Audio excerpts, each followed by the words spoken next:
രാവിലെ നല്ല മഴയായിരുന്നു. ഒരു 6:30 7 മണിയൊക്കെ ആയ ശേഷമാണ് കേട്ടോ ആ മഴയൊന്ന് മാറിയത്. ഒരു ഗ്ലാസ് ചായ വെച്ച് കുടിക്കാമെന്ന് വിചാരിച്ചു. അങ്ങനെ ചായ വെച്ച് നല്ല ആസ്വദിച്ച് തന്നെ കുടിച്ചു. പിന്നെ ഇന്നിപ്പോൾ നമ്മൾ ആദ്യം കടലക്കറിയാണ് വെക്കുന്നത്, അപ്പത്തിന് വേണ്ടിയിട്ടാണ് കേട്ടോ. അങ്ങനെ അപ്പം എന്ത് ചുട്ടുകൊണ്ടിരിക്കുകയാണ്. പിന്നെ ഞാൻ കുറച്ച് ക്യാരറ്റ് അരിഞ്ഞിട്ട് അതിൻ്റെ മുകളിലൊന്ന് തൂളി കൊടുക്കുന്നുണ്ട്. അപ്പം കണ്ട ഉടനെ തന്നെ അഫി പറഞ്ഞു ഇന്ന് ഉച്ചക്കത്തേക്ക് അത് കഴിക്കാൻ മതിയെന്ന്. അതുകൊണ്ട് പണി എളുപ്പമായി. ചോറിന് ഇനിയിപ്പോൾ തോരനോ കാര്യങ്ങളൊന്നും വെക്കേണ്ടി വന്നില്ല കേട്ടോ. അപ്പോൾ രാവിലെ കഴിക്കാൻ വേണ്ടിയിട്ട് ഞാൻ 2 കപ്പ് കേക്കാണ് കൊടുത്തു വിട്ടിട്ടുള്ളത്.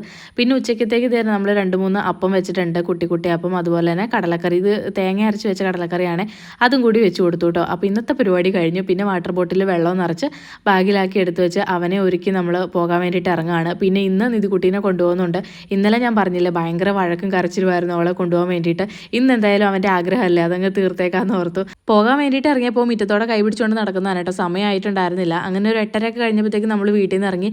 അഫി ഭയങ്കര ഹാപ്പി ആയിട്ടോ അവളെയും കൂടെ കൂട്ടിയതിൽ. വഴി നീളെ അത് തന്നെ പറയുമായിരുന്നു. വൈകുന്നേരം അവളെ കൊണ്ടുവരണമെന്ന് പറഞ്ഞേൽപ്പിച്ചിട്ടാണ് കേട്ടോ ആൾ ബസ്സിൽ കയറി പോയത്.